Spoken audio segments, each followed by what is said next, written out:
네, 이어서 진행하도록 하겠습니다. 자, 109페이지 보시면 예금 의무 일반 사항인데요.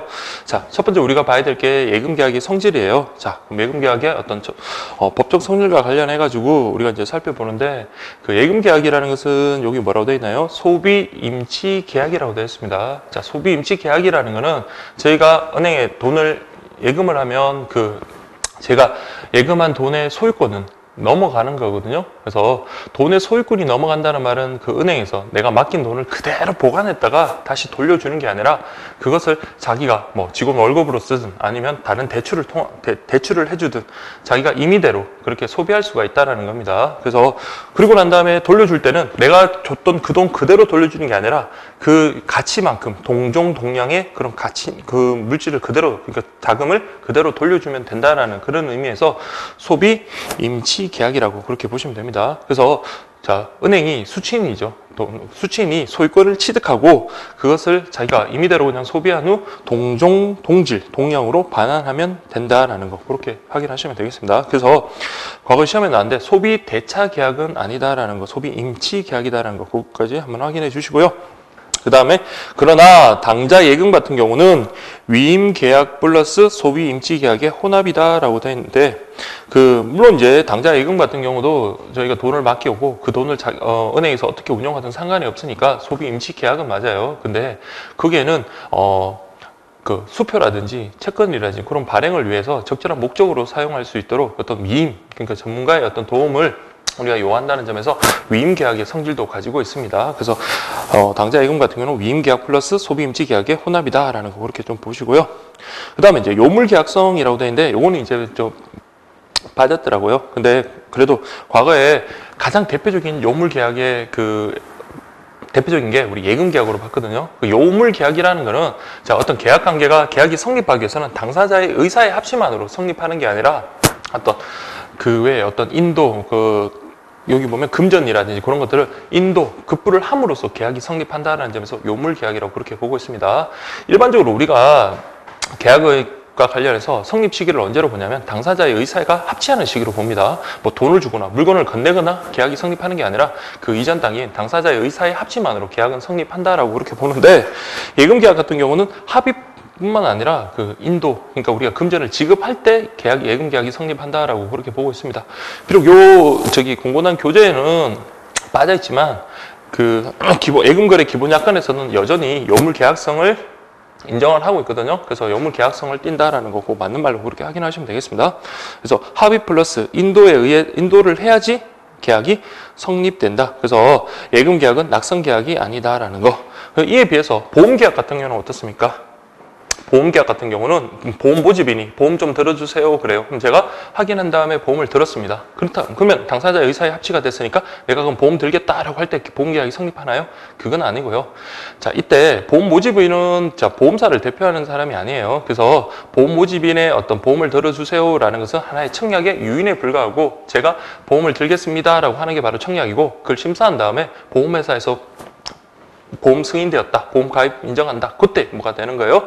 보험 계약이 성립하는 겁니다. 보통 이제 보험 승인을 말 대신해서 보험 증권으로 대체하는 경우가 있지만, 어쨌든 간에 보험 계약 같은 경우는 낙선 계약으로서 당사자의 의사의 합치만으로 계약이 성립한다라는 점에서 예금 계약과 다르다는 점 꼭 기억을 해 주시기 바랍니다. 그래서 실무에서는 예금 의사뿐만 아니라 돈을 받아서 확인할 때, 그때 예금 계약이 성립하는 걸로 보고요. 아까 말씀드린 대로 예금 거래 기본 약관에서 그렇게 설치하고 있다. 그렇게 확인하시고요. 그 다음에 예금, 금융기관 같은 경우는 상인으로 보거든요. 상인. 그러면 뭐 기업하는 사람, 회사, 아니면 뭐 장사하는 분들, 영업하는 분들 다 상인으로 본단 말이에요. 그러면 민법의 특별법인 상법이 적용됩니다. 민법은 소멸시효가 10년이 소멸시효가 인정이 되는 반면, 상법에서는 5년의 소멸시효를 적용하거든요. 그러면 금융기관이 상인이기 때문에 상법이 적용되고, 따라서 이때는 예금 거래 같은 경우는 10년이 아닌 5년의 소멸시효가 적용된다라는 점 그렇게 확인하시면 되고요. 그리고 선관 주의 의무, 선량한 관리자의 주의 의무를 우리 금융기관에 요구하고 있습니다. 그러면 선량한 관리자의 주의 의무를 위반해서 내가 어떤 손해를 봤다? 그러면은 우리는 뭐 손해배상이라든지 그런 것들을 청구할 수가 있는 거예요. 그래서 보세요. 금융기관에 요구되는 상당한 주의를 다해야지 금융기관으로서는 자신의 책임을 면할 수 있다. 면책됨. 이렇게 되어 있고요. 그 다음에 뭐 부합 계약이라고 되네요. 요거는 예금 계약이든 보험 계약이든 마찬가지잖아요.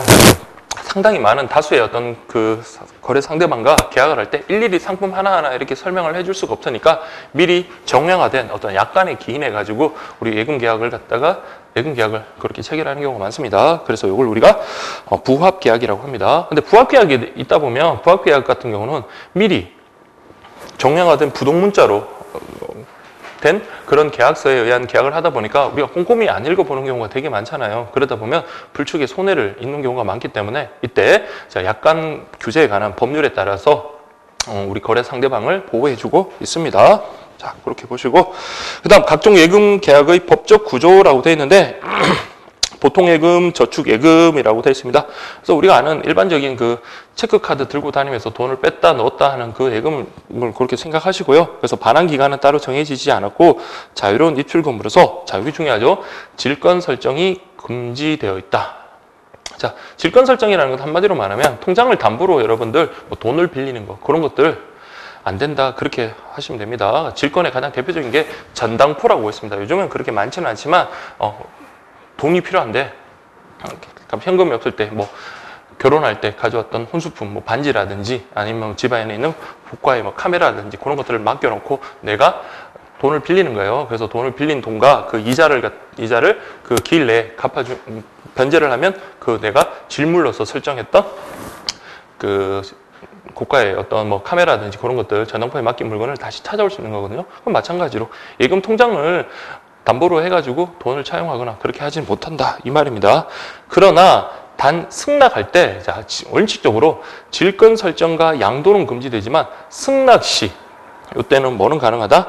양도는 가능하다입니다. 통장을 다른 사람에게 내가 돈을 갖다가 100만 원을 빌린 사람이 있어요. 100만 원을 빌린 사람인데 그럼 100만 원을 갚으면 되는데 그 100만 원을 갚지 않고 내가 가지고 있는 통장을 그냥 넘겨주는 거예요. 내가 찾아서 써. 이런 식으로. 그건 양도는 가능하다. 다만 뭐 할 때 채무자의 승낙이 있을 때, 즉 채무자의 승낙이 있을 때는 양도가 가능하다.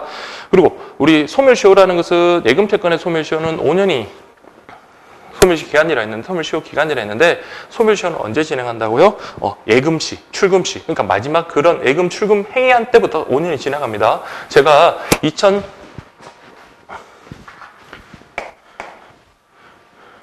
2010년 5월에 마지막 거래를 했다고 한다면 자, 5년 뒤인 2015년 5월 1일이라고 할게요. 10년 저기 5월 1일이라면 4월 30일 이때가 바로 만연기가 5년 되는 그 기간이죠. 근데 이거 5월 1일이면 5월 1일로 돼야 되겠네요. 5월 1일 이때가 저기 소멸시효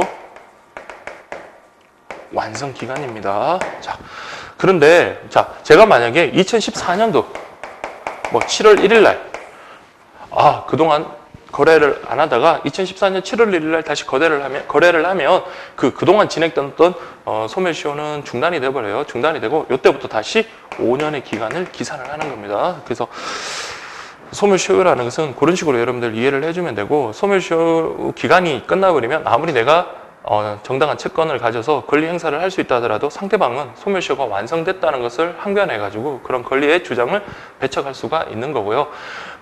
비록 내가 오랜 시간 동안 권리 행사를 하지 않았다 하더라도 그 소멸시효가 완성되기 전에 그 권리 행사를 적극적으로 주장을 한다면 그때부터 다시 진행한다. 그렇게 좀 이해를 해주시면 되겠습니다. 그래서 소멸시효는 입금 출금 시부터 보세요. 새로이 진행한다. 그러니까 다시 5년 기간을 기산한다라는 그 말입니다. 새로이 진행한다라는 것은 그 말이고요. 그 다음에 여러분들 정기 예금이라고 되어 있는데요. 예치 기간이 약정된 금전 소비 임치 기간이다라고 그렇게 되는데 정기 예금 우리 뭐 목돈 있잖아요. 많은 돈을 갖다가 뭐 약정을 한 3년 정도에 한 2천만 원 넣어뒀다. 그리고 3년 뒤에 우리가 반환을 받을 수가 있는 거거든요. 근데 여기서 여러분들 중요한 거는 기한의 이익이라는 거 있습니다. 그러니까 최소한 내가 3년 약정을 했다면 내가 3년 동안은 금융기관으로서는 그 3년 동안 그 돈을 그러니까 소비임치 계약이니까 자유로이 임의대로 그것을 소비할 수 있다라는 그런 이익이 금융기관이 있거든요. 그래서 원칙적으로는 약정기간이 도가하기 전에 그 계약의 해지를 우리는 주장할 수가 없습니다. 자, 그래서 기한의 이익은 금융기관에 있다라는 거 그렇게 좀 확인하시고 그래서 원칙적으로 만기일 전에는 예금 반환을 청구하는 것이 허용되지 않는다. 다만 우리 실무적으로는 어떻습니까? 약정 기간이 도가하기 전이라도 금융기관에서는 계약을 해지를 해줘요. 예금 계약 해지를 해주는데 다만 그 약정된 이율보다도 훨씬 더 감액된 그런 금액으로 자신들의 어떤 손실을 그렇게 만회하려고 하죠. 그래서 실무적으로는 이루어지긴 하지만 원칙적으로는 만기일 전에 계약 해지를 그 우리 거래 상대방으로서는 할 수 없다라는 거 그렇게 좀 확인하시고요. 그 다음에 별단 예금, 요건 개념만 좀 잘 알아두십시오. 그래서 보시면 각종 금융거래 수반에 발생하는 미정리, 미결제 예금, 기타 다른 예금 종목으로 처리가 곤란한 일시적인 보관금을 처리하는 예금 계정을 우리가 별단 예금이다. 그래서 처리 곤란한 금액을 거기다가 따로 이렇게 보관하고 처리할 수 있는 그런 예금 계정을 우리가 별단 예금이다라고 보시면 됩니다. 그 다음 이제 정기 적금, 그러니까 우리가 매달 다달이 일정 금액을 약정 기일 동안 넣으면 약정된 금액을 우리가 수령할 수 있는 예금이 있죠. 그게 바로 정기 적금이다. 그렇게 보시면 되겠습니다. 자, 근데 여기서는 여러분 좀 잘 보실게. 가입자는 월부금을 납부할 의무가 없다라고 되어 있네요. 자, 이게 여러분들 좀 헷갈리기 쉬운데, 내가 적금 약정을 했는데 그럼 매달 이렇게 약정 그 정해진 기일에 그 할부금이래요. 적금을 계속 넣어야 되는 의무가 있는 게 아닌가라는 의문이 들 수는 있겠지만 이것은 자, 그 예금 거래자의 임의에 따른 겁니다. 그래서 내가 만약에 그걸 갖다가 정기 적금에서 적금을 넣지 않는다 하더라도 내가 상대방에게 어떤 뭐 손해배상을 한다든지 그런 식의 어떤 그 의무를 부담하는 건 아니거든요. 그래서 제가 물론 약정된 대로 정기 적금을 안 넣어버리면 우리가 처음에 약정한 금액을 만기일이 도래하더라도 그렇게 받지는 못하겠죠. 그런 불이익은 얻을 수 있겠지만 그렇다고 반드시 그 딱 때가 되면 무조건 그 적금을 넣어야 된다라는 의무가 있는 것은 아닙니다. 자, 그렇게 좀 정리를 해주시고요. 이거와 구분하실 게 상호부금이라는 게 있습니다. 상호부금이라는 것은 자, 그 금융기관과 거래 상대방이 서로 당사자가 이 정해진 날짜에 무조건 돈을 납부하기로 서로 상호 의무를 부담하는 그런 계약을 말하거든요. 그렇기 때문에 쌍방이 서로 의무를 부담하기 때문에 우리가 쌍무계약이라는 말을 쓰는데 이때는 할부금을 반드시 납부해야 되는 그런 월부금이죠. 제가 계속 할부금이라고 하네요. 월부금을 납부해야 될 의무가 있습니다. 그래서 정기적금은 월부금을 납부할 의무가 없지만 상호부금 같은 경우는 월부금을 납부할 의무가 있다라는 거, 그 두 개 구분 좀 해주시고요. 그 다음 당좌예금, 아까 당좌예금의 성질은 뭐라 했습니까? 예금의 일반적인 성질인 소비 임치 계약에다가 플러스 위임 계약에 혼합된 그런 계약이다. 그렇게 좀 보시면 되겠습니다. 그래서 엄수표, 지급 사무 처리 위임을 목적으로 하는 위임 계약과 금전 소비임치 계약이 혼합된 계약이다. 그리고 마찬가지로 선량한 관리자의 주의 의무 다 해야 된다. 그렇게 확인하시면 되겠습니다. 자, 그 다음에 여러분 보실 게 예금 계약이 성립인데 첫 번째 보시면 현금에 의한 입금이라고 되어 있는데 자, 창구 입금 해가지고 요물계약설, 낙선계약설, 견해 대립이 있습니다. 그렇지만 우리 예금거래 기본약관에서는 뭘 따른다고요? 요물계약설에 따르는 입장을 따르고 있습니다. 요물계약설이라는 것은 은행 거래의 상대방의 당사자, 예금 의사의 확인만 있으면 되는 게 아니라 거기에 따르는 어떤 금전의 급부 그런 게 필요하다. 그러니까 금전 급부가 있을 때 예금 계약이 성립한다라는 그런 입장이에요. 그래서 보시면 예금 계약의 의사 표시 플러스 금전 제공받은 후 확인하면 그때 요물성을 충족한다. 그래서 예금거래 기본약관에도 그렇게 규정하고 있습니다. 반면에 낙선계약설 같은 경우는 당사자의 의사의 합치만 있으면, 즉 청약과 승낙 있으면 그 승낙 시 예금계약이 성립한다라고 보는 견해입니다. 자, 요거는 일반적인 우리 창구 입금인 경우고 전매 수금인 경우 보세요. 전매, 그러니까 점포를 벗어나서 돈을 받을 때 그때 보시면 됩니다. 그때는 돈을 수령하는 자가 어떤 위치에 있냐에 따라서 예금 계약의 성립 시기가 달라진다고 보는 게 일반적입니다. 그래서 만약에 지점장이 직접 편의를 봐서 우리 뭐 동대문에서 영업을 하고 있는 장사를 하고 있는 김 사장을 찾아가서 돈을 수령하면 그 수령할 당시, 수령할 때 바로 예금 계약이 성립합니다. 예금 계약이 성립한다는 말은 뭡니까? 그 동대문의 김 사장은 돈을 줌으로써 은행에다가 내가 준 돈에 반환 청구를 할 수 있는 권리가 생긴다는 거예요. 그래서 오는 도중에 돈을 수령하고 그리고 은행으로 오는 도중에 만약에 뭐 분실을 당했거나 그렇게 하더라도 동대문의 김 사장은 자신의 예금 계약의 채권, 예금 계약에 따르는 어떤 그 반환 청구권을 행사할 수가 있는 거고요. 반면에 지점장이 아니라 거기에 있는 어떤 신입사원이 동대문의 김 사장에 찾아가서 돈을 수령했다 하더라도 수령할 당시 예금 계약이 성립하는 게 아니라 그것을 받아다가 점포에 와서 그것을 예금 기부에 딱 기입할 때 그때 이제 예금 계약이 성립하는 걸로 봅니다. 그래서 그 두 개만 구분하시면 돼요. 그래서 원칙은 예금 수령 권한이 점의 수금액까지 미치는 것은 아니기 때문에 금전 수령을 가지고 와서 수납 직원이 이를 확인한 때 예금 계약이 성립한다고 보지만 예외적으로 지점장이나 뭐 우체국장 또는 뭐 대리권을 가진 자, 대리권 그러니까 은행에서 이 사람은 밖에서 점에서 예금을 수령할 권한을 가진 대리권을 부여받은 그런 사람은 그때 예금 수령 시 예금 계약이 성립한다 그렇게 보시면 되고요. 그다음에 ATM 현금 자동 지급기에서는 현금을 투입한 때 예금 계약이 성립하는 걸로 보는 게 일반적입니다. 자 그렇게 확인하시고요. 그 다음에 증권료에 의한 입금이라고 보시면 되는데 자 이전까지는 우리 현금이니까 그럼 별 문제가 없었는데 증권 같은 경우 뭐 특히 뭐 어음이라든지 이런 거는 부실 그러니까 부도의 위험이 있잖아요. 그렇기 때문에 반드시 어음을 받았다고 해서 바로 예금 계약이 성립하는지 아니면 완전히 부도의 어떤 위험성이 완전히 벗어날 때 예금 계약이 성립하는 걸로 볼지 그런 논란이 생길 수 있겠죠. 그게 바로 여러분들 추심 위임설과 양도설입니다.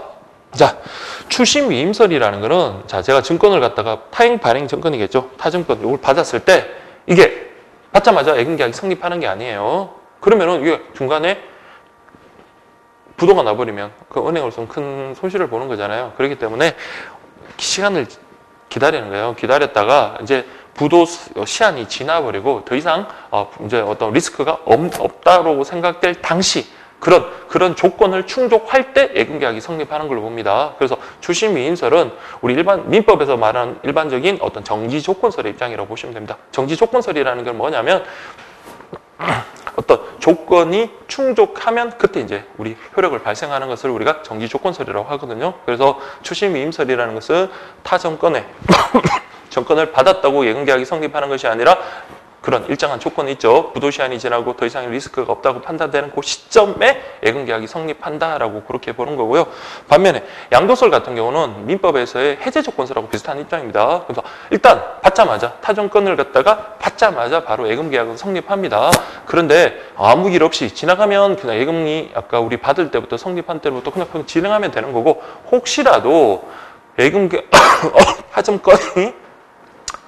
타점권이 부도가 됐다. 그러면 이때는 처음 예금 계약이 성립했던 그 타점권을 받았던 시기로 소급해가지고 예금 계약이 아예 없었던 걸로 그렇게 보는 게 바로 양도설입니다. 그래서 어떤 의미인지 아시겠죠? 그걸 이해하시고 글을 읽어보시면 이해가 되실 텐데 이거 처음 이제 공부하시는 분들 많이 처음에 이제 제가 재작년에 강의할 때 보니까 이걸 질문을 많이 하시더라고요. 그래서 먼저 이해를 하시고 그 내용을 한번 살펴보면 이해가 될 겁니다. 그래서 보시면 추심 위임설이란 타정권의 입금과 동시에 자 바로 예금 계약이 성립하는 게 아니라 그 타정권이 미결제 통보와 불소실물에 반환되지 않는 것. 그러니까 말 그대로 이제 리스크가 없고 그다음 부도 시한이 이제 다 지나서 우리는 안전한 점권이다라는 것이 확인되는 그 순간 그러니까 이런 조건을 충족할 때보다 예금 계약이 성립한다 이렇게 보시면 되고요.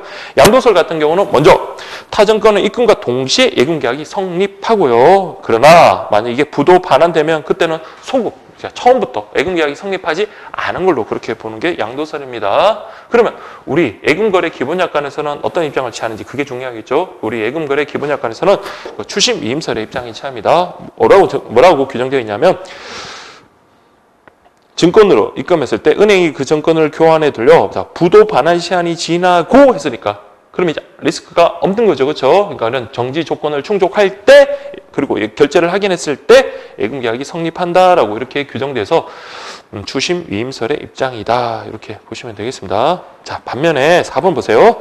이때는 타점 발행. 자, 자기압 수표로 입금이 됐다라고 하면요. 자, 자기압 수표는 거의 이제 현금화 된 거잖아요. 그래서 보시면 사고 신고도 없고 결제될 것이 틀림없음을 확인하여 예금원장 입금 기작을 마친 때 예금 계약이 성립한다. 그러니까 이것도 뭐 같은 맥락으로 그렇게 확인하시면 됩니다. 그래서 타점권의 자기압 수표라도 그래도 이게 뭐 좀 부실한 그 자기압 수표가 될 수 있으니까 이런 식의 어떤 확인 절차를 거치고 난 다음에 그 예금 기부에 기재를 하면 그때 예금 계약이 성립하는 걸로 봅니다.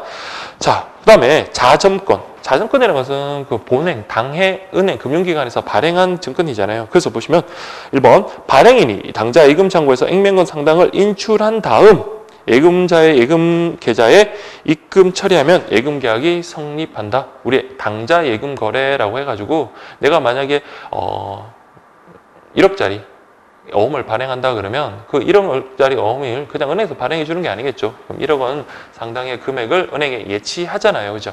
그러면은 그 자점권의 그 어음이라든지 그런 것이 들어왔다 그러면 그동안 예치해놨던 1억 원의 그 예치금을 빼내서 그 사람에게 이제 지금 입금 처리할 때 그때 예금 계약이 성립한다. 그렇게 좀 보시면 되겠고요.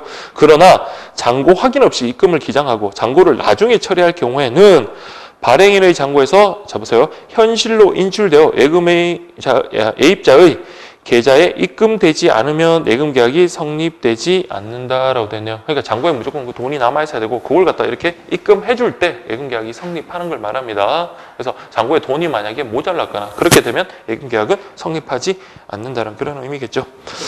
자, 그럼 예금거래 기본 약관에서 보면 개설점에서 지급해야 될 증권, 즉 자점권은 그날 안에 결제를 확인했다면 이때 예금된다? 결제를 확인했습니다. 그러면 그 당좌 예금 결제 결의에서 예입자에게 이전했을 때 그때 예금 계약이 성립한다라고 그렇게 규정이 되어 있고, 그러나 자 보세요.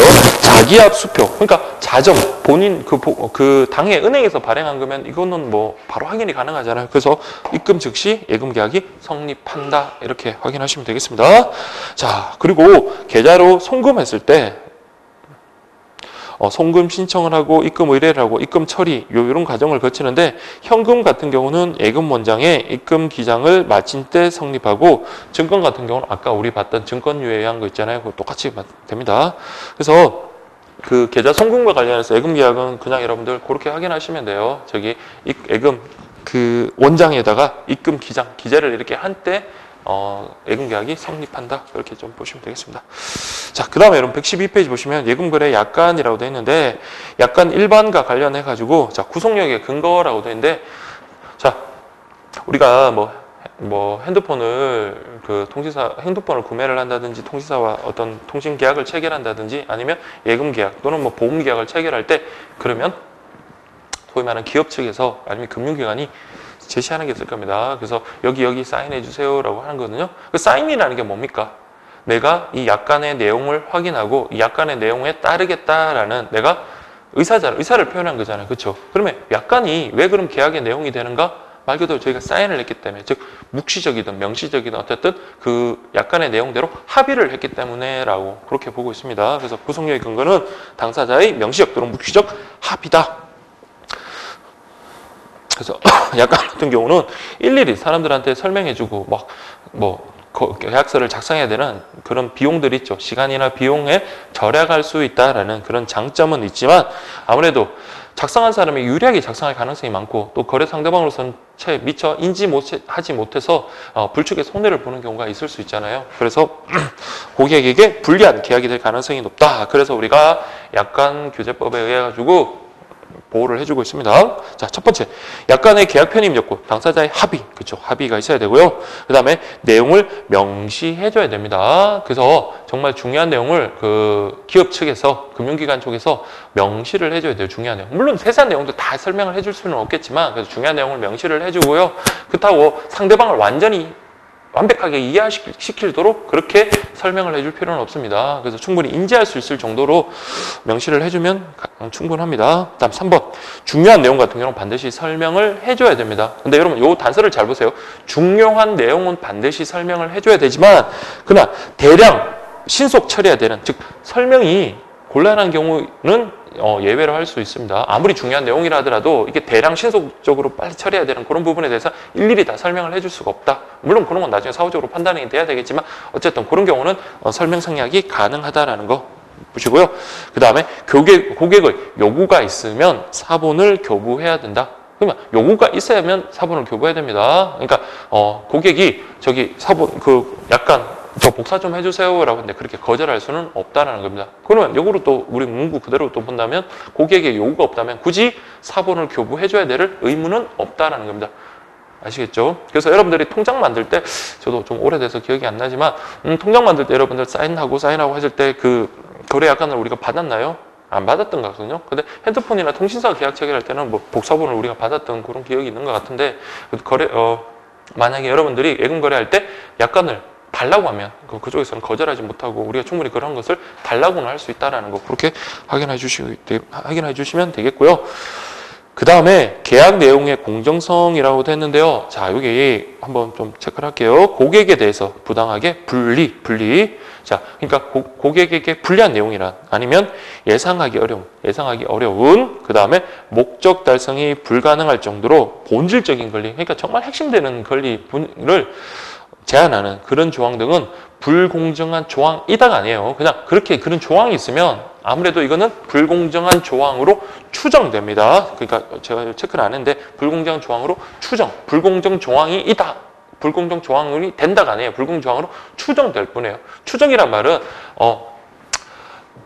말 그대로 추정. 그러니까 반드시 그 불공정 조항이라고 이렇게 단정을 짓는 게 아니라 우리 입증에 의해서 번복이 가능하다는 겁니다. 근데 그 입증은 누가? 자, 불리한 조항으로 추정되니까 그러면 누가 이게 불리한 조항으로 추정되니까 이 불리한 조항이 아니다라고 이렇게 입증을 해야 되겠죠. 그래서 누가 입증을 한다? 기업 측, 즉 금융기관 쪽에서 입증을 해야 되고요. 그 입증을 하지 못하면 그때서야 불공정한 조항이 되고 그 약관은 무효가 되는 겁니다. 아시겠나요? 자, 그렇게 보시고요. 또 그 약관이 같은 경우는 원래는 우리 민법상에서는 어떤 무효 사유가 이렇게 있잖아요. 전체 계약 중에 일부분의 무효가 있으면 그 계약 전체를 무효로 하는 게 원칙입니다. 그러나 약관 규제법에 따르면 무효 사유가 있으면 그 무효 부분에 대해서만 무효로 한다라는 거. 그거는 뭐 시험 범위랑 관계는 없겠지만 그렇게 이해를 하시면 되겠고요. 그리고 약관 해석의 원칙과 관련해서 자, 일반 계약과는 다른 해석을 요한다. 왜냐하면 기업에게는 유리하고 고객에게는 불리하기 때문이다. 자, 첫 번째 뭐라고 되어 있나요? 객관적, 통일적 해석의 원리. 이건 당연하죠. 주관적으로 임의대로 막 해석해서는 안 되고 객관적으로 그리고 모든 거래 상대방에게 동일하게 그러니까 통일적으로 그렇게 해석을 해야 되겠고요. 두 번째는 작성자 불이익의 원칙. 그러니까 애매모호한 그런 규정이 있다. 그러면 이거는 오히려 그걸 작성한 사람에게 불이익하게 그렇게 해석을 해버립니다. 그러면 이것을 피하려면 어떻게 해야 돼요? 작성자가 명확하게 잘 규정을 해줘야 되겠죠. 그 다음에 세 번째는 개별 약정 우선의 원칙. 이거는 시험에 정말 너무너무 많이 나왔죠. 그래서 아무리 일반 거래 약관이 있다 하더라도 자, 금융기관과 우리 예금거래 상대방이 따로 개별적으로 약정한 사항이 있으면 뭐부터 적용하겠다? 따로 개별적으로 약정한 사항. 당연히 그렇게 해야 되겠죠. 그럼 개별 약정을 우선 적용하려고 개별 약정을 한 거 아니에요. 그렇죠? 그래서 개별 약정 우선의 원칙 이렇게 보시면 되겠습니다. 자, 그 다음에 보셔야 될 게 약관 거래 약관 해가지고 약관이라는 것은 아까 말했죠. 미리 부동 딱 고정된 문자 있잖아요. 딱 미리 작성해 놓은 정형화된 문서 그걸 우리가 약관이라고 합니다. 자, 보세요.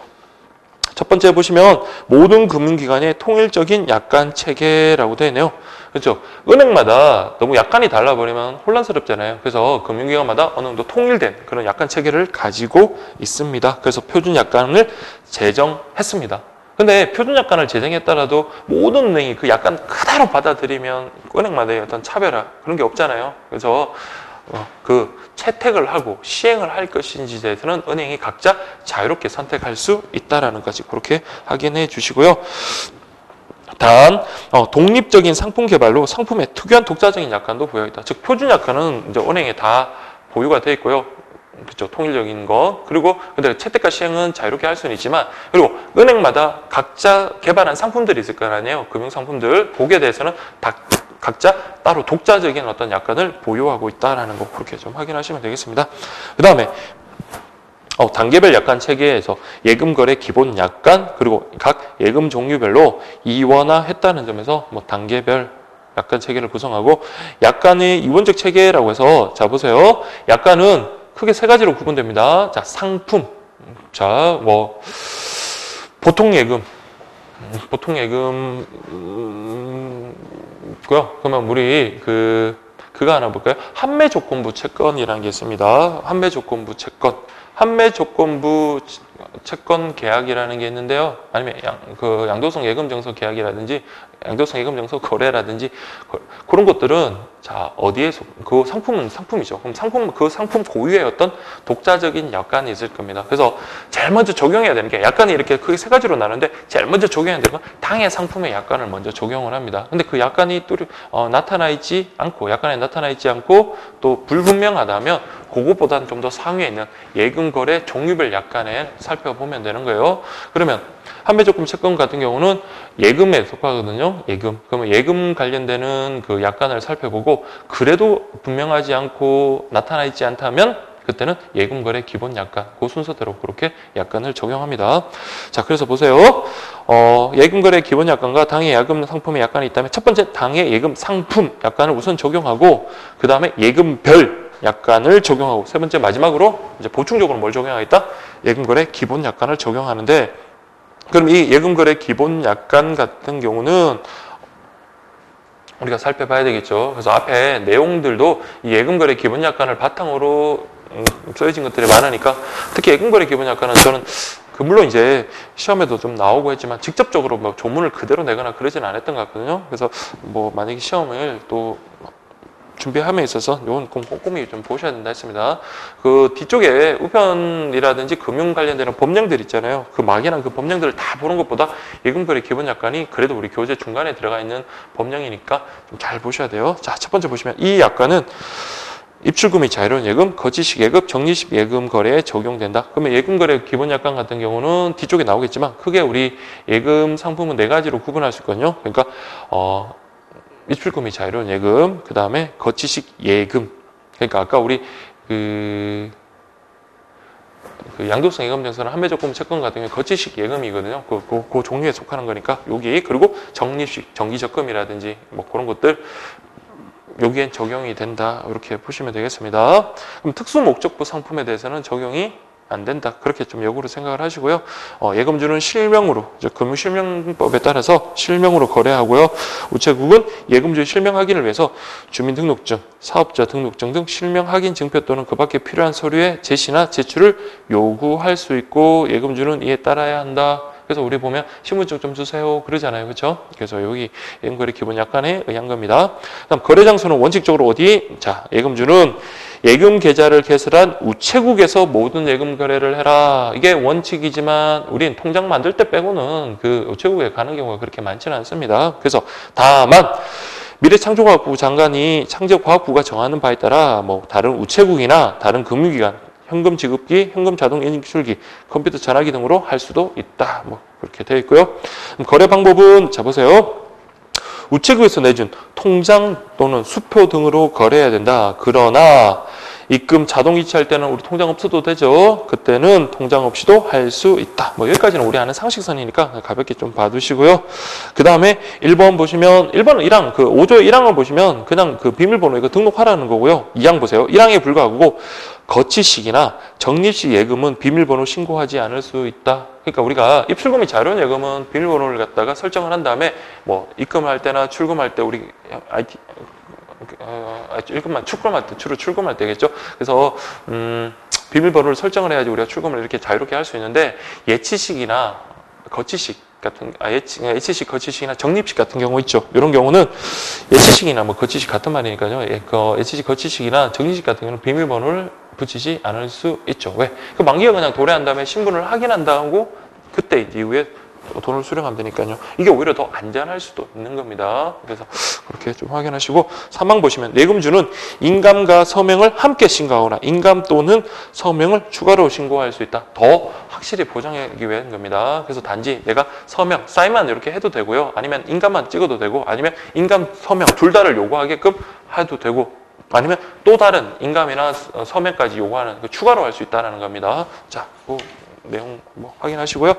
그 다음에 6조 보시면 입금, 예금주는 현금이나 수표, 증서 등을 이렇게 입금을 한다. 그렇게 좀 보시면 되겠습니다. 그 다음에 3항 보시면 증권으로 입금할 때 입금인은 증권의 백지 보충이나 배서, 영수, 기명 등 필요한 절차를 밟아야 하며 그러니까 완전한 증권으로 은행에 우체국에 이렇게 입금을 해야 되고요. 만약에 그렇지 않다면 우체국이 알아서 이렇게 보충해주는 의무를 부담하는 것은 아니다. 이렇게 확인하시면 되겠습니다. 다음 4항 보시면 입금하는 증권이 수표일 때는 우체국은 소정의 금액란에 적힌 금액으로 처리한다. 7조 보시면 예금이 되는 시기, 예금 성립 시기, 그러니까 낙선계약, 그 다음 요물계약, 요거 좀 구분하셔야 되고요. 자, 1호 보세요. 1항 1호 보시면 현금으로 입금하는 경우는 자, 우체국이 이를 받아 확인한 때, 그러니까 우체국 일을 받아 확인해야 됩니다. 현금을 받아서 확인할 때 예금계약이 성립한다. 이렇게 보시면 되고요. 영업물계약서를 따르죠. 2호, 현금으로 계좌 송금이나 계좌 이체를 하면 아까 송금일 때는 예금 원장에 기록한 때 이렇게 보시면 되고 3번, 정권으로 입금하거나 계좌 송금으로 정권으로 입금하거나 계좌 송금하는 경우에는 우체국이 정권을 교환하여 돌려 자 보세요. 부도 반환 시한이 지나고 결제를 확인한 때입니다. 그러면 부도 반환 시한이 지난다는 조건을 충족할 때 예금계약이 성립한다. 주심 위인설 내지는 뭐 정지 조건설 그렇게 보시면 되겠습니다.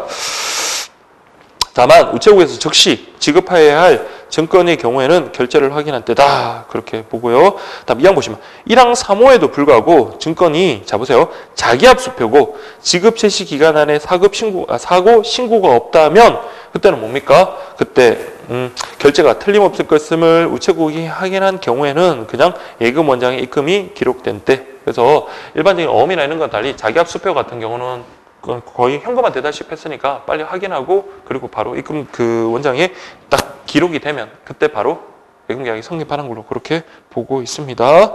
그래서 이런 것들은 신속해라 보시고 그다음에 증권의 부도라고 되어 있네요. 그러니까 이런 것 때문에 좀 겁이 나죠. 그러니까 입금을 갖다가 증권으로 했는데 증권이 지급이 거절됐거나 지급이 거절될 때는 그러면 뭡니까? 지급 거절됐으면 입금한 걸로 보면 안 되겠죠. 그래서 우체국은 그 금액을 예금 건장에서 빼버려요. 그래서 이 사람의 기존의 잔액이 1,000만 원인데 500만 원짜리 증권으로 입금을 해서 입금 원장에다 기록을 했었는데 그게 지급 거절됐다? 그럼 500만 원 빼면 다시 다 잔액이 1,500에서 1,000으로 남는 겁니다.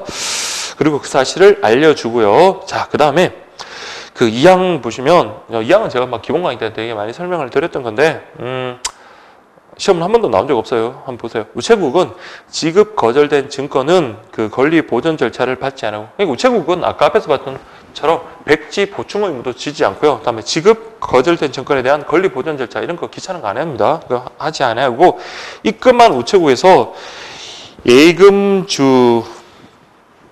예금주가 반환 청구를 할 때 돌려준다. 이게 원칙이겠죠. 그렇죠? 500만 원짜리 증권을 갖다가 가져왔는데 그게 지급 거절되거나 부도 처리되거나 그렇게 됐습니다. 그러면 어떻게 돼요? 예금 원장에서 빼고 그거는 이제 하나의 종이 쪼가리에 불과하죠. 그러면 발행인한테 입금자한테 그냥 돌려줍니다. 그 입금한 사람한테 사실을 알리고 돌려준다. 그렇게 보시면 되겠습니다.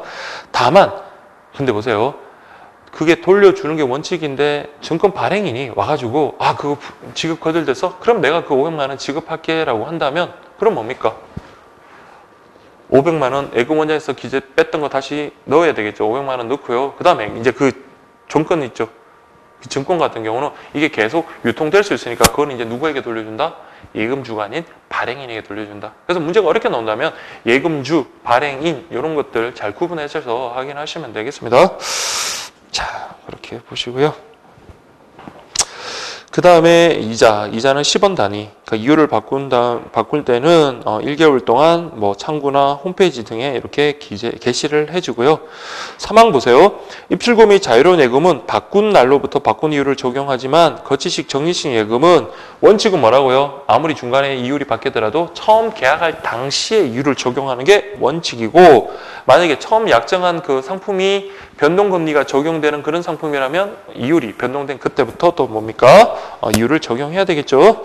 4항 변동금리를 적용하는 거치식, 적립식 예금은 최초 거래 시 이율 적용 방법을 통장에 표시하며 또한 변동이율을 적용하는 적립식 예금 같은 경우는 이율을 바꾼 때마다 바뀐 이율을 통장에 기록하여 안내한다. 어떤 의미인지 알겠죠? 그러니까 이게 고정금리가 아니라 변동금리 같으면 바뀔 때 그때 그 바꾼 걸 갖다 통장에 표시해서 알려주라는 겁니다. 다음에 5항 예금주가 실제로 받는 이자는 처음에 약정된 금액 그대로 받는 게 아니라 뭘 한다? 세금을 떼고 준다는 거예요. 세금은 어떻게? 원천 징수합니다. 돈을 돌려주고 난 다음에 세금 내세요 이렇게 하는 게 아니라 세금도 떼고 그냥 준다 이 말이고요. 다음에 10조 당연히 예금 계약은 해지 청구 가능하겠죠. 그 다음 11조 지금 시기와 관련해서 자 언제든지 입출금이 자유로운 거는 뭡니까? 언제든지 지급 청구하면 바로 줘야 돼요. 그래서 예금주가 찾을 때 지급하고 보세요. 거치식 적립식 예금은 원칙적으로 만기일이 지난 다음 예금주가 찾을 때 지급합니다. 그러면 자, 이거 거치식이나 예치식 같은 경우도 만기일이 지났다고 무조건 그 예금주에게 그냥 돌려주는 게 아니라 만기일이 지나고 난 다음에 예금주가 청구할 때 그때 주는 거다라는 거 확인하시고요. 그 다음에 양도 및 질권 설정 그것과 관련해서 보세요. 예금주가 예금을 양도하거나 질권 설정을 하려면 둘 다 통지하고 동의를 받아야 한다. 이게 원칙이에요. 그래서 모든 우리 예금거래 기본약관에 적용되는 입출금이 자유로운 예금, 예치식, 그 다음에 거치식, 예치식, 그 다음에 적립식 같은 경우는 원칙적으로 양도와 질권 설정은 안 됩니다. 그렇지만 입출금이 자유로운 예금은 뭐는 가능하다? 동의를 하면 양도는 가능하다라고 했습니다. 그래서 보세요. 다만 법령으로 금지되는 경우에는 죄송합니다. 그 설정을 하려면 통지하고 동의를 받아야 한다. 다만 법령으로 금지되는 경우에는 양도나 질권 설정을 할 수 없고 입출금이 자유로운 예금은 질권 설정을 할 수가 없다. 제가 말을 좀 잘못했네요. 자, 원칙적으로는 어떻습니까? 원칙적으로는 동의를 받으면 양도나 질권 설정 가능하다. 그러나 입출금이 자유로운 예금은 동의받으면 양도는 가능하지만 동의를 받더라도 뭐는 할 수 없다? 질권 설정은 할 수 없다. 이렇게 좀 보셔야 되겠습니다. 네, 제가 순간 말을 좀 엉켰는데 그러니까 이거 잘 구분하셔야 돼요. 그러면 거치식 예금 같은 경우는 동의를 받았다면 동의라는 건 뭡니까? 채무자의 동의라는 것은 금융기관이죠. 금융기관의 동의를 받았다면 양도도 가능하고 질권 설정도 가능하다. 그러나 입출금이 자유로운 예금 같은 경우는 금융기관의 동의를 받았다 하더라도 양도는 가능하지만 질권 설정은 안 된다. 그렇게 확인하시면 되겠습니다. 자, 그 다음에 사고 변경사항 신고라고 되어 있는데요. 그래서 1항 보시면 그렇죠. 즉시 서면으로 신고해라. 원칙은 서면으로 신고하는데 여러분들 뭐 서면으로 신고할 그럴 여유가 없을 때, 그런 급박한 상황일 때는 전화 등으로 신고할 수 있으면 대신 다음 영업일 안에 서면으로 신고해라. 뭐 그렇게 좀 보시면 되겠고요. 그 다음에 2항 보세요. 예금주가 인감 또는 서명, 비밀번호, 성명, 상호, 대표자명, 주소, 전화번호, 기타 신고사항을 바꿀 때는 서면으로 신고하는 게 원칙입니다. 중요한 건 서면으로 하되 다만 3항 보세요. 예금주는 주소, 전화번호 등의 일부 신고사항에 대해서는 통신기기를 이용해서 변경할 수 있다. 그러니까 비밀번호, 서명, 인감 이런 것들은 아주 중요한 거잖아요. 그런 거는 반드시 서면으로 하되 다만 뭐 전화번호라든지 주소 같은 그런 인적 사항 같은 경우는 이런 경우는 반드시 서면이 아니라 저 혼자 통신기기를 이용해서 우리 변경할 수 있다. 이렇게 보시면 되고요. 그 다음에 이런 것들은 접수되고 난 다음에 전산 입력 등 필요한 조치를 하는데 걸리는 합리적인 시간이 지나면 그때부터 효력이 발생한다. 그렇게 보시면 되고요. 그 다음에 5항 보세요. 제1항의 신고를 철회할 때는 우체국에 예금주 본인이 서면으로 하여야 한다. 그래서 뭐 분실 신고라든지 그런 것들을 원칙적으로 서면으로 하되 근데 분실된 줄 알았는데 내가 다시 찾았다? 그러면 그 분실 신고를 철회해야 되겠죠. 철회할 때도 본인이 직접 어떻게 서면으로 해라. 그게 그 말입니다. 그래서 본인이 서면으로 하여야 한다. 그렇게 좀 보시면 되고요. 그다음 14조 보면 통장 카드를 재발급 받을 수 있겠죠. 그렇지만 그 재발급 받는 비용 그거는 우리가 부담해야 됩니다. 자, 그렇게 보시면 되겠습니다. 자, 그 다음에 제15조 보시면 우체국은 오류의 증정 등 예금거래에 발생하는 일반적 사항을 통보하는 경우에는 뭐 전화나 뭐 이메일을 이용해서 통보할 수 있다. 그러니까 원칙적으로는 이메일이나 뭐 전화 등을 통해서 통보할 수 있고요. 다만 전화에 의한 통보 시 통화자가 예금주 본인이 아니라고 한다면 근데 그 관계가 전달할 수 있는 믿을 만한 충분한 사유 이유가 있을 때는 예금주에게 정당한 통보한 것으로 본다. 이렇게 되어 있고요. 2항 보세요. 일반적인 사항을 서면 또는 이메일로 통지한 때는 언제 도달한 것으로 본다?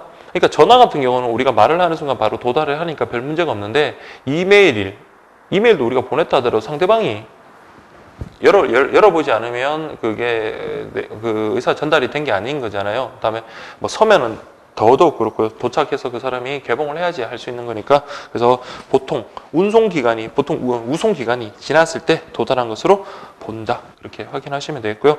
다음 3항 보시면 우체국은 예금계약의 임의 해지 등 중요한 의사표시를 할 때는 서면으로 하여하며 통지가 예금주에게 도달하여야 효력이 생긴다. 자, 도달에 좀 체크하시고 발송이 아닙니다. 그래서 자, 우체국에서 일방적으로 이미 해지를 해버려요. 예금계약이 해지됐습니다 라고 이렇게 할 때는 반드시 뭘 통해서 해라? 서면으로 하라. 서면으로 하되, 이때는 이 서면이 어떨 때 우체국에서 발송할 때 효력이 생기는 게 아니라 그것이 상대방에게 도달한 때 효력이 생긴다, 이렇게 보시면 되겠습니다. 다만 우리 관계 법령 등에 의해서 예금계약을 해지한 경우라든지 뭐 예금주가 제13조에 3조에 변경 신고를 게을리해서 도달하지 않은 때는, 그래서 뭐 주소라든지 이런 것도 바뀌면 변경 신고를 해야 되는데 그거 게을리 해태해가지고 도달하지 않은 때는 그러하지 아니하다. 그럼 도달한 걸로 봅니다. 그래서 그렇게 좀 확인하시고요. 그 다음에 면책 범위라고 되어 있네요. 그래서 우체국에서도 이런 금융사고와 관련해서 면책을 주장할 수 있는데 그 면책 범위와 관련해서 한번 보십시오. 자, 1강 보시면, 자, 우체국은 예금 지급 청구 시 증권 또는 신고서 등에 찍힌 그 인형 을 신고한 인감과, 자 보세요, 유관으로 주의 깊게 비교대자하여 틀림없다고 여기고, 그 다음에 뭐 비밀번호가 신고한 것과 동일해서 뭐 등등 이런 거 챙겼을 때 자기들이 뭐가 어떤 성관 주요 의무를 다했다고 인정이 된다면 그 금융사고에 대해서 책임을 지지 아니한다. 근데 여기 보면 인간은 어떻게 말입니까? 뭐 필적 대조, 전문가의 감정 이런 건 필요 없고요. 유관으로 그냥 주의 깊게 봤을 때, 아, 이 통장이 찍힌 인간과 이 그 예금 찾으려고 지금 신고 청구한 사람의 신청서에 찍힌 인감이 같구나라고 유관으로 그냥 주의 깊게 봐서 확인만 되면 면책 범위에 들어가는 겁니다. 다음 2항 보시면 전자통신기기 등을 이용하거나 거래정보 등의 제공 등 금융거래 명세 등의 통보와 관련하여 우체국이 책임질 수 없는 사유로 금융정보가 새어나가거나 손해가 생기더라도 우리 우체국은 책임 안 질래. 그러니까 우체국이 책임질 수 없는 사유면 책임지지 않는다라는 겁니다. 그 다음에 3항. 만약에 예금주가 실명 확인 증표 또는 서류의 위조, 변조, 도용 등을 하였다면 역시 마찬가지 면책되고요. 그 다음에 4항 보시면 신고 절차를 미루어서 생긴 손해에 대해서, 그러니까 신고 절차를 제대로 했다면 발생하지 않은 손해에 대해서는 역시 우체국 책임지지 않는다, 그렇게 보시면 되고요. 그 다음에 수수료, 뭐 아까 그 말씀드린 대로 2항 보시면 자기압 수표 발행을 원한다든지 아니면 통장, 자신의 잘못으로 통장을 재발행해야 되는 그런 경우, 통장이 다 썼어요. 통장이 이제 다 써서 재발행되는 경우는 당연히 수수료 부담을 하는 게 아닌데, 자신이 통장이 분실하거나 아니면 통장을 오염시키거나 그럴 때 그런 경우 재발행한다면 수수료를 납부해야 된다라는 거, 그렇게 좀 보시면 되겠습니다. 자, 그렇게 보시고요. 그 다음 19조로 한번 가볼게요. 19조 보시면 예금의 비밀 보장에서 1항 보시면 어떤 거래 내용에 대한 자료, 정보 이런 걸 함부로 남에게 제공하지 않는다. 2항 우체국은 예금주가 정보통신기기 등으로 무통장 입금 그리고 예금 잔액 등에 관한 정보의 제공을 요청한 때는 이런 것들 있잖아요. 확인이 되면 그것을 제공할 수 있다, 이렇게 보시면 되겠습니다. 그래서 우리 뭐 폰뱅킹으로 이렇게 들어가가지고 보면 제 어떤 거래 내역이라든지 거래 잔액 같은 거 그런 거 볼 수 있잖아요, 그렇죠? 그때 뭐 우리 그 신고한 그 비밀번호 그런 것들 다 이렇게 입력해가지고 그렇게 확인이 되면 그렇게 해주겠다라는 그런 말입니다. 자, 그 다음에 20조 보시면 약관 변경인데요. 자, 1항 보세요. 원칙은 약관이 변경됐어요. 그러면 어떻게 합니까? 약관 시행일 1개월 전에 한 달간은 게시하랍니다. 약관이 요런 식으로 바뀌었습니다라고 이제 눈에 띌 수 있는 곳에다가 이렇게 게시를 합니다. 다만 보세요. 긴급히 약관을 변경할 때는 즉시 이를 게시 또는 공고해라. 2항 보시면 약관의 변경 내용이 예금주에게 불리하다면, 자 보세요. 저기 아까 1항에서 원칙은 뭡니까? 각 우체국이랑 인터넷 홈페이지에 대해 1개월 전에 한 달간 게시를 하면 되는 건데, 근데 약관 변경 자체가 약관이 뭐 사소한 게 변경될 수도 있고 아주 고객에게 불리한 게 변경될 수도 있잖아요. 그럼 고객에게 불리한 걸 변경하면 고객에게 반드시 주지시키는 방법으로 좀 알려줘야 되겠죠. 그럴 때는 단지 그 1항에 있는 것처럼 우체국과 인터넷 홈페이지에 게시하는 것뿐만 아니라 어때요? 보세요. 1항에 의해서 1항에는 아까 뭐였죠? 인터넷 홈페이지 우체국이었죠. 2호는 2개 이상의 일간신문의 공고, 다음에 이메일, 다음에 4번째는 현금 자동 지급기, 다음 5번째는 거래 통장, 6번째는 인터넷 뱅킹 초기 화면. 그러니까 이런 식으로 할 수 있는 모든 방법을 강구해서 너에게 이렇게 불리한 약관으로 변경이 되었으니까 확인 바란다라는 쪽으로 이렇게 알려줘야 됩니다. 자, 그 다음 3항 보시면 예금주는 1항 및 제2항의 고지 후 변경 약관 시행일 전에 영업일까지 서면에 의한 통지로 계약을 해지할 수 있으며 이 기간에 자 예금주 소멸한 이익과 우체국에 도달하지 않으면 이를 뭘 한 걸로 본다? 승낙한 걸로 본다. 즉 약관이 이렇게 바뀌었는데 니네들 이렇게 변경된 약관임에도 불구하고 기존 계약을 계속 유지할래? 라고 이렇게 물어볼 수도 있고요. 아니면 일방적으로 계약을 해지할 수도 있습니다. 자, 계약을 해지할 수도 있습니다. 물어볼 수도 있고, 그러면 예금주가 보면 판단할 수 있겠죠. 그러면 그 기한 내에 뭘 하십니까? 나 이런 불리한 약관을 적용받는다면 나 이 계약 해지할래? 라고 이렇게 할 수도 있습니다. 그래서 그렇게 우리가 불리한 약관으로 변경된 것을 고지를 받든지 뭐 개시가 된 걸 우리가 확인했다면 우리가 의사표시를 할 수 있고, 만약에 그 기간 내에 의사표시를 하지 않았다면 그 변경된 약관으로의 계약으로 이행할 것을 승낙한 걸로 봅니다. 거절이 아니라 승낙한 걸로 본다라는 거고 좀 잘 기억을 해 주시기 바랍니다. 그 다음에 21조는 뭐 개별 약정 우선의 원칙 그대로 규정을 해놨고요. 그 다음에 2항 보세요. 약관의 정한사항과 입출금 및 자유로운 예금 약관 또는 거치식, 격리식 예금 약관의 정한사항이 다를 때는 입출금 및 자유로운 예금 약관이나 거치식, 격리식 예금 약관을 먼저 적용한다. 아까 우리 그 약관 적용 순서 있었잖아요. 제일 먼저 당해 상품, 다음에 두 번째가 예금 종류별. 요게 바로 예금 종류별 약관을 3번 그 예금거래 기본 약관보다 먼저 적용한다. 그 말이잖아요. 그렇게 좀 확인하시고요. 그 다음에 제 22조 보시면 이 약관과 입출금 및 자유로운 예금 약관 또는 거치식, 정리식 예금 약관에서 정하지 않은 사항은 따로 약정이 없으면 자 관계 법령이라든지 미래창조과학부에서 정한 업무 처리 방법 등을 적용한다. 그러니까 쉽게 말하면 이 예금거래 기본 약관이 모든 것을 담을 수가 없단 말이에요. 그러면은 만약 혹시라도 빠진 게 있다 그러면 관계 법령이 아니고 그런 걸로 참조해가지고 그걸 갖다 우리 준용해가지고 사례에 적용할 수 있다라는 그런 의미고요. 그다음 23조 보시면 이거 예금주가 우체국과의 거래와 관련해서 이의가 있다면 금융분쟁 처리기구를 통해서 분쟁 조정을 해라라고 그렇게 되어 있습니다. 그래서 요거와 관련해서는 금융분쟁 처리 기구 등을 통해서 할 수 있다라는 정도만 가볍게 보시고요. 자, 그 다음에 예금거래의 상대방이거든요. 자, 예금거래의 상대방 관련해가지고 먼저 첫 번째 자연인과의 거래 한번 보겠습니다. 자, 자연인. 그러면 1번은 자연인 돼 있고 저기 넘기시면 이게 좀 두 번째는 법인이라고 돼 있죠. 그래서 우리 민법에서 권리의 주체로서 자연인하고 법인 이렇게 규정을 하고 있습니다. 그냥 자연인은 그냥 사람이라고 보시면 되고 법인은 여러분들 그냥 모르겠으면 그냥 회사라고 그렇게 생각을 하시면 될 것 같아요. 자, 보시면 1번 권리의 의무의 주체로서의 자연인 그랬습니다. 그래서 자연인 우리 예금거래 상대방으로서 자연인은 아무 제한이 없어요. 아무 제한이 없는 게 원칙이다. 즉 살아있기만 하면 예금거래는 누구나 다 할 수가 있는 거다. 다만 예금 종류에 따라서 어떤 가입자에게 제한은 둘 수가 있어요. 그러니까 어떤 특정한 어떤 연령대를 위한 그런 상품이다 그러면 그 상품에 해당되는 나이 있는 사람은 가입할 수 있는 건 있지만 그래도 일반적으로는 제한이 없다라는 거 보시면 되고요. 다음 제한 능력자와의 거래 원칙, 그 다음에 종류라고 되어 있는데 그 제한 능력자 이렇게 되어 있습니다.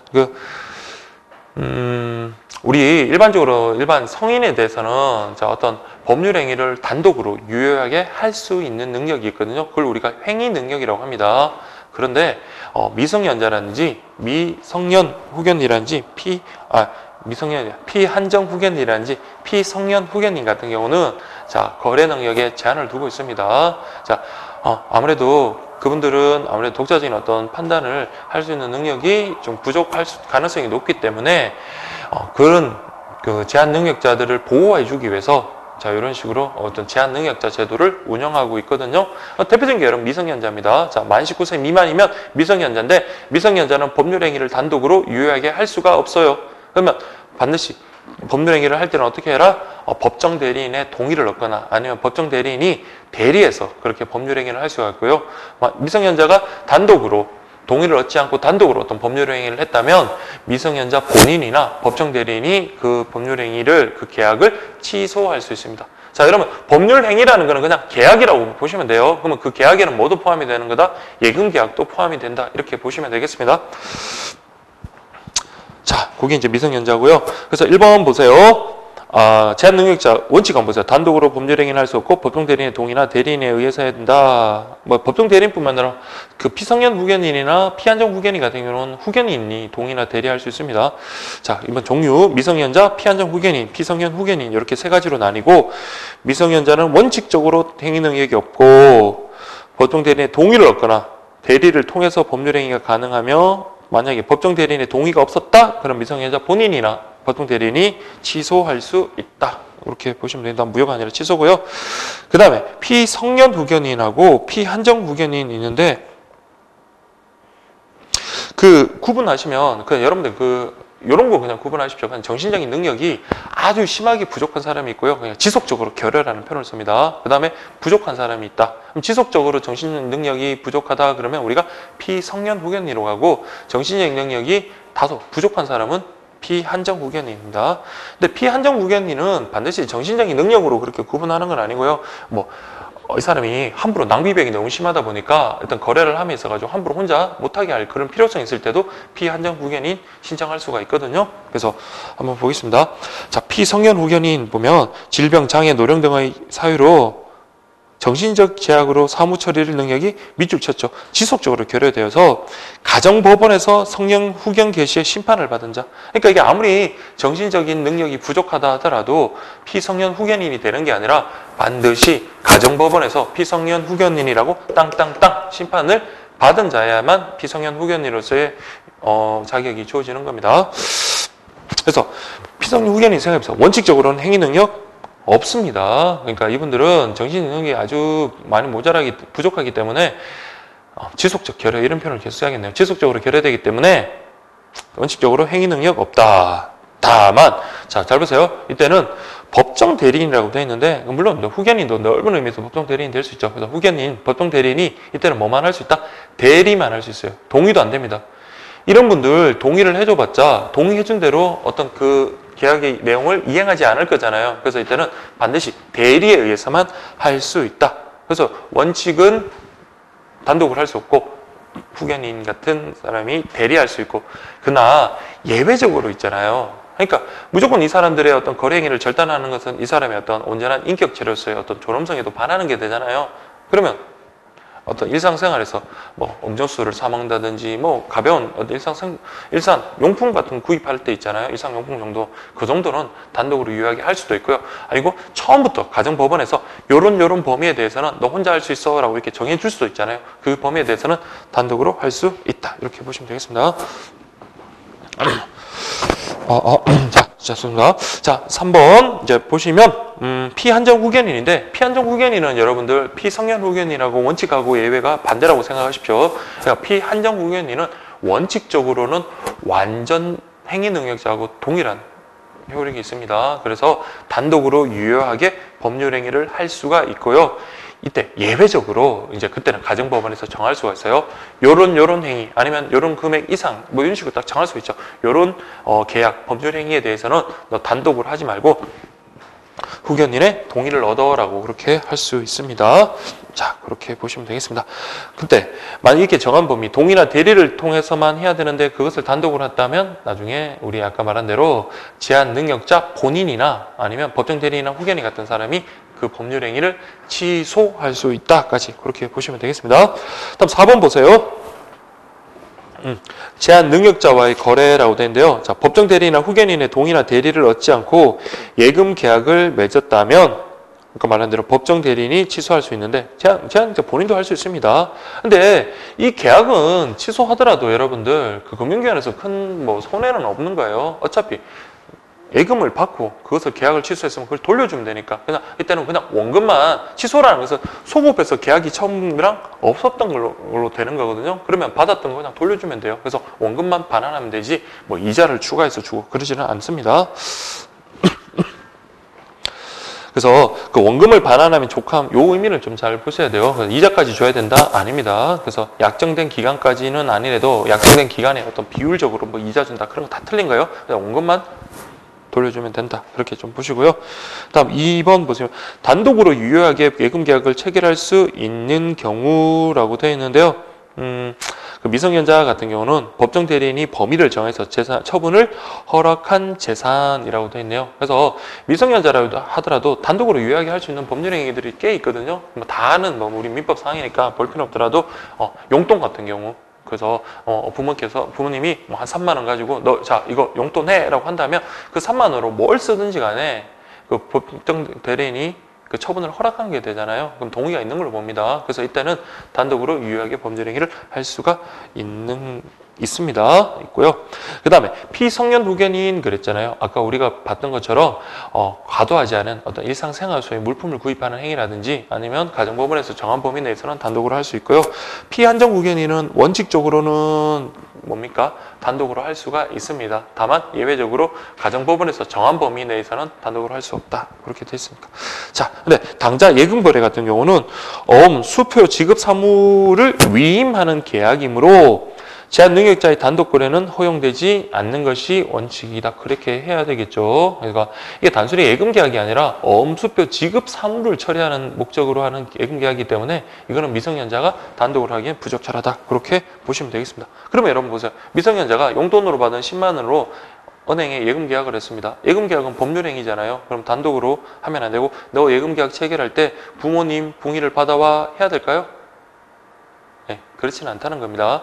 그 10만 원 자체가 용돈은 아까 제가 말했지만 범위를 정해서 준 처분을 허락한 거기 때문에 그걸로 어떤 뭐 장난감을 산다든지 뭐 게임기를 산다든지 예금 계약을 한다든지 그거는 상관이 없어요. 그러면 그 용돈 자체 내에서 어떻게 소비를 하든지 간에 처분을 허락한 동의가 있었던 거기 때문에 이때 예금 계약을 체결하더라도 괜찮습니다. 그래서 요거는 예금계약 법정 대리인의 동의가 있었던 걸로 봐가지고 적법한 예금계약이 성립한 걸로 그렇게 봅니다. 자, 그 다음에 이제 대리인데 대리라는 거는 뭐 물론 본인이 어떤 예금계약을 체결하는 게 원칙이겠지만 본인이 아닌 어떤 다른 사람을 대신해서 할 수도 있죠. 그러니까 이때 대리인이라는 건 여러분 잘 아셔야 될 게 단순히 물건을 전달하는 사자랑 다른 거예요. 대리인이라는 것은 자신이 독자적인 판단으로 어떤 행위를 결정할 수 있어요. 그렇지만 명의는 누구 명의로 한다? 본인, 그 대리권을 수여한 본인 명의로 하고요. 그리고 난 다음에 그 법률 효과도 본인에게 기속된다라는 점에서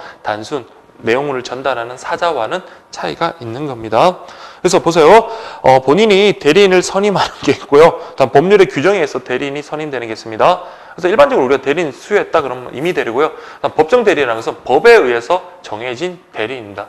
아시겠나요? 그래서 그 부모님이 우리 어린아이들 그 부모님은 법정 대리인이잖아요. 그렇죠? 그래서 법으로 딱 정해졌어요. 그래서 그 아이를 대신해서 뭐 다른 법률 행위를 할 수도 있고 그런 것들은 다 법에 의해서 정해진 거고요. 자, 보세요. 대리인은 본인의 이름입니다. 대리인 이름이 아니에요. 그래서 홍길동의 대리인이 홍길순이면 홍길순이가 어떤 계약을 체결할 때는 홍길동 이름을 써야 돼요. 물론 이제 밑에다가 대리인 홍길순 이렇게 쓸 수는 있지만 이 계약 체결의 명의는 누구 명의? 본인 명의로 하고 그 법률 효과도 누구에게 기속된다고요?